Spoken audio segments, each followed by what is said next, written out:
ನಮಸ್ಕಾರ. ನಾನು ನಿರಂಜನ್ ರೇ ಪೆರಡಾಲ, ಜೀರ್ಣೋದ್ಧಾರ ಬ್ರಹ್ಮಕಲಶೋತ್ಸವದ ಪ್ರಧಾನ ಕಾರ್ಯದರ್ಶಿ.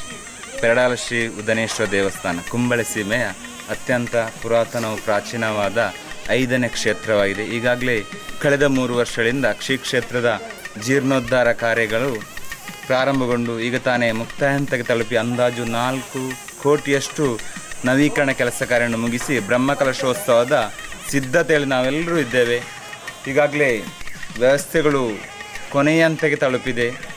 ನಾಳೆ ಪ್ರಾತಃ ಕಾಲ ಗಣಪತಿ ಹವನ, ಬಳಿಕ ನಮ್ಮ ಉಗ್ರಾಣ ಮುಹೂರ್ತದೊಂದಿಗೆ ಕೆಡಿಂಜಿ ಶ್ರೀ ಮಹಾವಿಷ್ಣು ಕ್ಷೇತ್ರದಿಂದ ಹೊರಟು ಕಿನ್ನಿಮಾನಿ ಪೂಮಾನಿ ದೇವಸ್ಥಾನವಾಗಿ ಬದಿಯಡ್ಕದ ರಾಜಮಾರ್ಗವಾಗಿ ಹೊರೆಕಾಣಿಕೆ ಘೋಷಯಾತ್ರೆ ಮೆರವಣಿಗೆ. 18ನೇ ತಾರೀಕು ನವೀಕರಿಸಿದ ರಾಜಗೋಪುರ, ರಾಜಾಂಗಣ ಮೇಲ್ಛಾವಣಿ ಮತ್ತು ಶಿವಾಮೃತಂ ಭೋಜನ ಶಾಲೆ ಲೋಕಾರ್ಪಣೆಗೊಳ್ಳಲಿದೆ. ಶ್ರೀ ಶ್ರೀ ಎಡನೀರು ಮಠಾಧೀಶರಾದ ಶ್ರೀ ಸಚ್ಚಿದಾನಂದ ಭಾರತಿ ಸ್ವಾಮೀಜಿಯವರ ದಿವ್ಯ ಹಸ್ತದಿಂದ ಲೋಕಾರ್ಪಣೆಗೊಳ್ಳಲಿರುವುದು. ಈ ಸಂದರ್ಭದಲ್ಲಿ ಹಲವು ರಾಜಕೀಯ, ಧಾರ್ಮಿಕ, ಸಾಂಸ್ಕೃತಿಕ ನೇತಾರರು ಪಾಲ್ಗೊಳ್ಳಲಿದ್ದಾರೆ. ದಿನನಿತ್ಯ ಸಂಜೆ 4 ಗಂಟೆಯಿಂದ ಧಾರ್ಮಿಕ ಸಭೆ. ಈ ಧಾರ್ಮಿಕ ಸಭೆಯಲ್ಲಿ ಯತಿವರ್ಯರು, ವಿವಿಧ ಧಾರ್ಮಿಕ ಪ್ರವಚನಗಾರರು, ಸಾಂಸ್ಕೃತಿಕ ರಾಜಕೀಯ ನೇತಾರರು ಪಾಲ್ಗೊಳ್ಳಲಿದ್ದಾರೆ.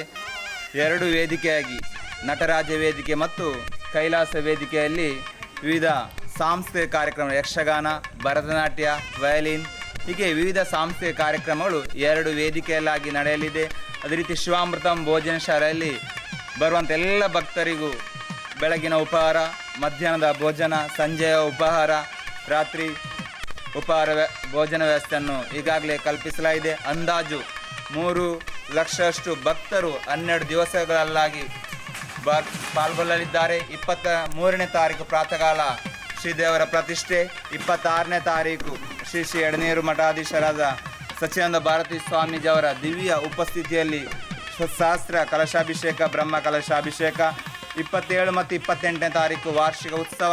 28ನೇ ತಾರೀಕು ರಾಜಾಂಗಣ ಪ್ರಸಾದ ಮತ್ತು ಬಟ್ಟಲು ಕಾಣಿಕೆ. ನಂತರ ಪಿಲಿಚಾಮುಂಡಿ ದೈವ ಎಲ್ಲ ಕಾರ್ಯಕ್ರಮಕ್ಕೆ ಭಗವದ್ಭಕ್ತರನ್ನು ತನುಮನಧನಗಳಿಂದ ಸಹಕರಿಸಿ ಕ್ಷೇತ್ರಕ್ಕೆ ಸ್ವಾಗತಿಸ್ತಾ